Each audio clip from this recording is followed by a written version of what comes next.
नमस्कार दोस्तों, स्वागत है आपका अपना YouTube चैनल AKM की पाठशाला पर। तो दोस्तों, आज हम लोग बात करने वाले हैं मॉडल प्रश्न पेपर।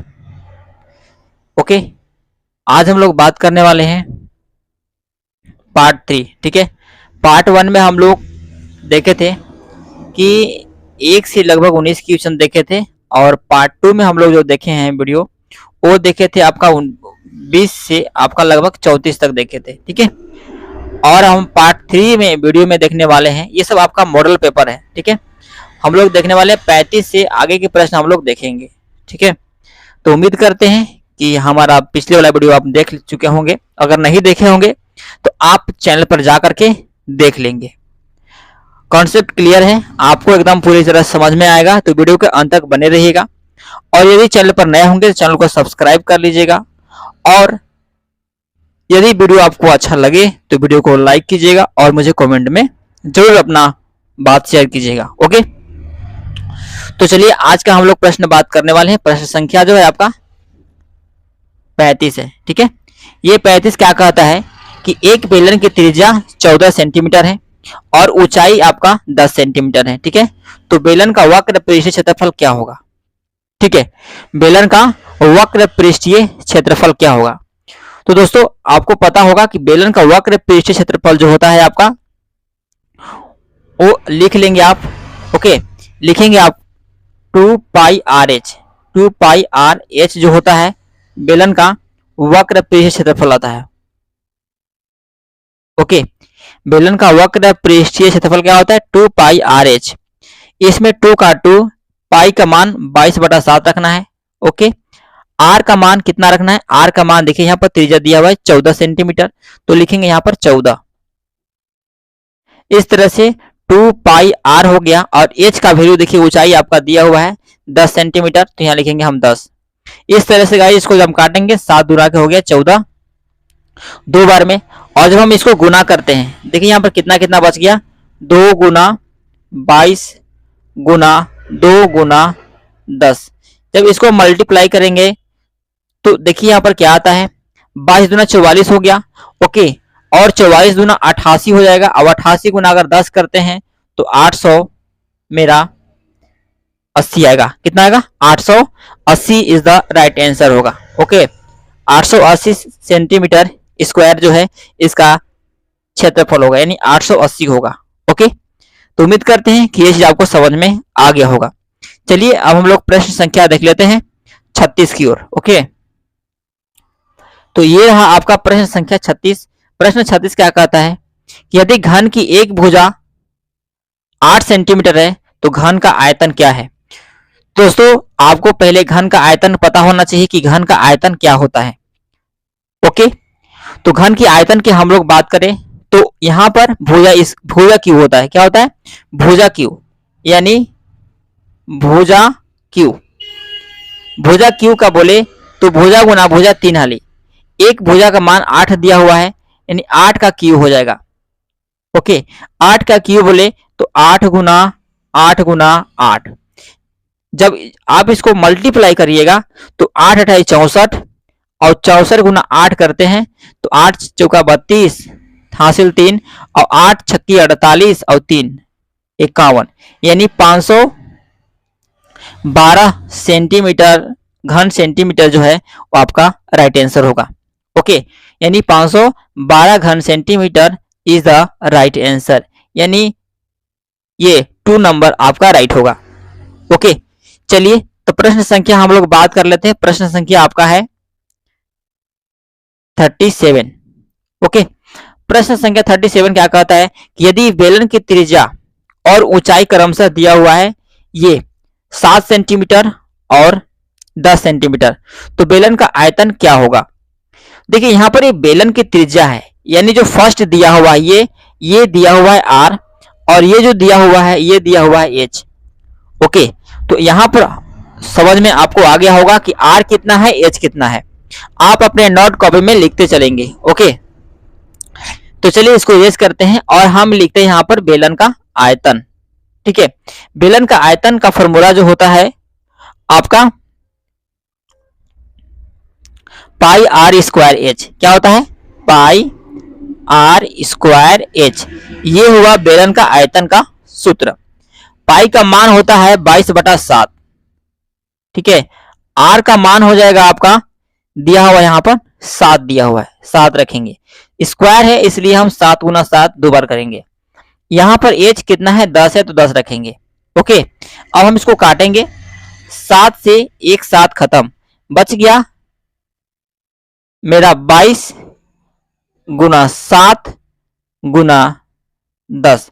जब इस तरह से जब हम इसको मल्टीप्लाई करेंगे, 22 सत्य होता है 154। अब 154 गुना 10 करते हैं तो आपका आता है 1540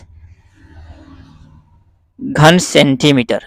ओके, 1540 घन सेंटीमीटर आएगा। ओके, तो इस तरह से गाइस इसका जो आंसर होगा, यानी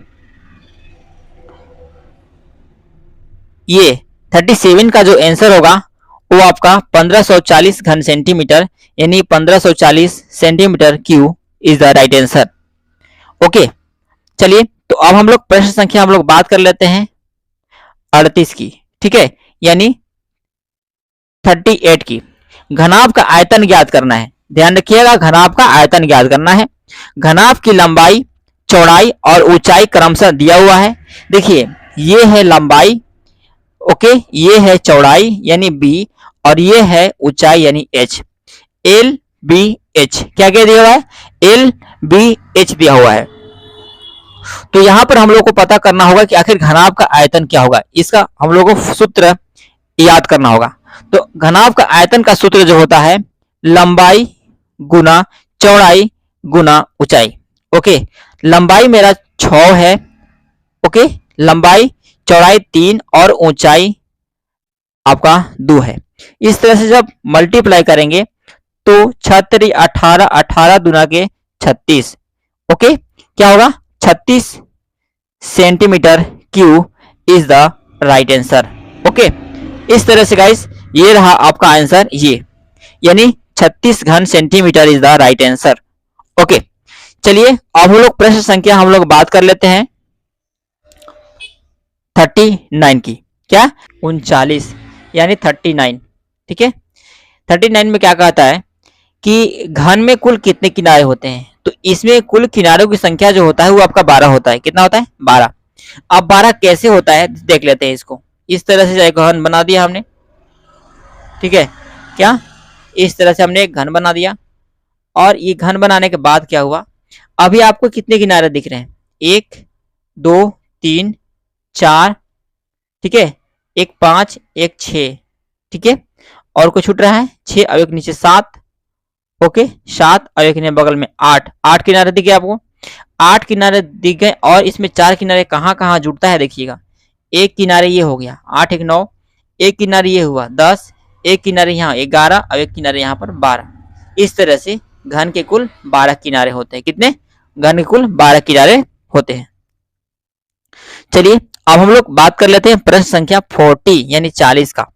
40 क्या कहता है कि 4 का मिलान चिन्ह क्या होगा। अब मिलान चिन्ह देखिए, अब 1 का मिलान चिन्ह इस तरह से 1 होता है, 2 का मिलान चिन्ह क्या होता है, इस तरह से 2 गो ऐसे होगा, 3 का मिलान चिन्ह क्या होगा, 3 गो, 1 2 3, 4 का मिलान चिन्ह क्या होगा, 4 का मिलान चिन्ह आपका आई, नो आई नहीं होगा, ठीक है, ये होगा 4 गो, 1 2 3 4 होगा, ओके। और 5 क्या होगा, 1 2 3 4 करके, अब इस तरह से ये काट देगा तो ये 5 का हो जाएगा। इस तरह से मिलान चिन्ह का निर्माण होता है। तो आप यहाँ पर देख रहे होंगे कि अगर 1 का पूछेगा तो ये, 2 का पूछेगा तो ये, 3 का पूछेगा तो ये, 4 का पूछेगा तो ये, 5 का पूछेगा तो ये। इस तरह से 6 का अगर हमको बनाना होगा, 6 का मिलान चिन्ह, तो क्या हो जाएगा, 6 का मिलान चिन्ह के लिए क्या करेंगे, 1 2 3 4 1 5 और 1 हो जाएगा ये 6। इस तरह से 6 का मिलान चिन्ह हुआ। 7 का करना होगा तो 1 2 3 4 5, ओके, क्या हो जाएगा 5 और 2 ऐसे, कितना हो गया टोटल 7। इस तरह से मिलान चिन्ह बनते हैं। तो आपका आंसर जो होगा ये फर्स्ट होगा। चलिए नेक्स्ट में है प्रश्न है आपका 41 नंबर प्रश्न क्या कहता है समझिएगा। इसमें वर्ग अंतराल इतना का वर्ग चिन्ह क्या होगा, ठीक है, क्या वर्ग चिन्ह निकालना है। तो वर्ग चिन्ह निकालने का सूत्र क्या होता है कि निम्न वर्ग प्लस उच्च वर्ग को जोड़ करके और दोनों को जोड़ करके क्या करना है, 2 से भाग दे देना है। तो आप देखिएगा यहाँ पर वर्ग अंतराल निकालने के लिए क्या करेंगे, 30 और 40 को जोड़ देंगे, है ना, और 2 से भाग दे देंगे, यानी 30 40 होता है 70 बटा 2 से भाग देंगे, यानी हो जाएगा 35। ओके, तो यानी इसका आंसर क्या होगा, 35 होगा। ठीक है, निम्न वर्ग सीमा और उच्च वर्ग सीमा को दोनों को जोड़ करके हम क्या करेंगे, 2 से भाग दे देंगे, तो मेरा ये बन जाएगा मिलान चिन्ह। ओके, चलिए नेक्स्ट प्रश्न की हम लोग बात कर लेते हैं। प्रश्न संख्या 42 की, यानी 42 की। वर्ग अंतराल 20-30 की माप क्या होगा। ठीक है, 20-30 की वर्ग माप पूछ रहा है। ओके, तो देखिए यहां पर इसका वर्ग माप जो है कितना का अंतराल है। वर्ग माप का मतलब यहां पर वर्ग अंतराल, जिसको हम लोग बोलते हैं क्या, वर्ग अंतराल बोलते हैं। तो वर्ग अंतराल कहने का मतलब है कि उच्च सीमा में से निम्न सीमा को घटाना है। ठीक है, उच्च सीमा में से निम्न सीमा को घटा देना है, यानी 30 में से अगर हम 20 को घटा देते हैं तो मेरा आता है 10। क्या आता है, 10। और यही जो हुआ आपका वर्ग माप हुआ। क्या हुआ, यही आपका वर्ग माप हुआ। ओके, चलिए तो प्रश्न हम लोग बात कर लेते हैं ये 43 की। आंकड़ों के सबसे बड़े एवं सबसे छोटे प्रेक्षणों में अंतर को क्या कहते हैं। अब यहां पर आप देखिए, चलिए नीचे ऑप्शन के हम देखते हैं। नीचे यहां पर नीचे ऑप्शन दिखाया गया है, आंकड़ों के सबसे बड़े एवं सबसे छोटे प्रेक्षणों के अंतर को क्या कहते हैं, मतलब उच्च सीमा। ठीक है, क्या, उच्च सीमा और सबसे बड़े, यानी सबसे बड़े यानी उच्च सीमा, उच्च, इसको उच्च बनाते हैं, उच्च सीमा, उच्च सीमा में से जब हम निम्न सीमा को घटाते हैं तो इसके अंतर को हम लोग क्या बोलते हैं, पहले ये बताना है। बताइए, जल्दी बताइए। उच्च सीमा में से निम्न सीमा को अगर हम घटा दिए तो उसको हम, उसके अंतर को क्या बोलते हैं, तो उसके अंतर को हम लोग बोलते हैं वर्ग माप। ठीक है, वर्ग माप या वर्ग अंतराल, वर्ग माप या वर्ग अंतराल, अंतराल, इस तरह से वर्ग माप या वर्ग अंतराल बोलते हैं। तो इसका आंसर क्या हो जाएगा, ये। ठीक है, तो चलिए हम लोग प्रश्न संख्या बात कर लेते हैं 44 का। 44 क्या है, वृत्त आलेख का दूसरा नाम क्या है। ओके, वृत्त आलेख का दूसरा नाम क्या है। आयत चार्ट, पाई चार्ट, दंड चार्ट, कि इनमें से कोई नहीं। वृत्त आलेख, तो वृत्त आलेख का जो दूसरा नाम जो है उसको हम लोग पाई चार्ट के नाम से जानते हैं। क्या, पाई चार्ट के नाम से भी जानते हैं। तो इसका जो आंसर होगा आपका ये होगा। ओके, वृत्त आलेख का दूसरा नाम आपका पाई चार्ट है। 45 नंबर देखते हैं, क्वेश्चन नंबर क्या है 45 नंबर 45। ये है, 2 सिक्कों को एक साथ उछालने से हमें कुल कितना परिणाम प्राप्त होंगे। देखिए, यदि हम 2 सिक्का है तो उस सिक्का को एक बार अगर हम उछालते हैं, ठीक है, 2 सिक्का है, अगर हम एक बार इसमें एक तरफ एक बार उछालते हैं तो हमें कुल कितना परिणाम प्राप्त होंगे। तो देखिए 2 सिक्का है, अगर हम एक बार उछालते हैं तो कितने परिणाम प्राप्त होंगे। एक बार ही उछालना, एक साथ उछालते हैं तो उछालने में हमें कुल कितना परिणाम प्राप्त होंगे। तो इसमें 2 का स्क्वायर यानी 4, आंसर कितना हो जाएगा, 4 हो जाएगा। ओके, चलिए नेक्स्ट प्रश्न हम लोग बात कर लेते हैं, प्रश्न संख्या 46 की।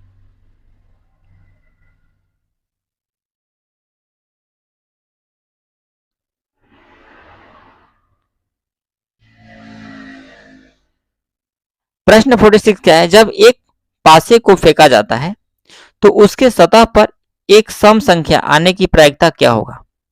एक पासे को फेंका जाता है तो उसकी सतह पर एक सम संख्या आने की प्रायिकता क्या है। एक पासे को एक बार फेंका जाता है, एक पासे को फेंका जाता है तो उसके सतह पर एक सम संख्या आने की प्रायिकता क्या है? तो पासा में 1 2 3 4 5 6, ये 6 तक संख्या होता है। या तो 2 आ सकता है अगर फेंकते हैं तो, या तो आपका 4 आ सकता है, या 6 आ सकता है। मतलब सम संख्या आने की संभावना 3 हो सकता है, या तो 2 आएगा, या तो 4 आएगा, या तो 6 आएगा, तीनों में से कोई आ सकता है। तो क्या होगा, 3 बट्टा क्या करेंगे, 6 करेंगे, यानी 3 दूना कितना हो गया 6, यानी 1 बटा कितना हो गया 2, है ना, यानी 1 बटा 2 is the right answer. Okay, चलिए नेक्स्ट प्रश्न की हम लोग बात कर लेते हैं। प्रश्न संख्या आपका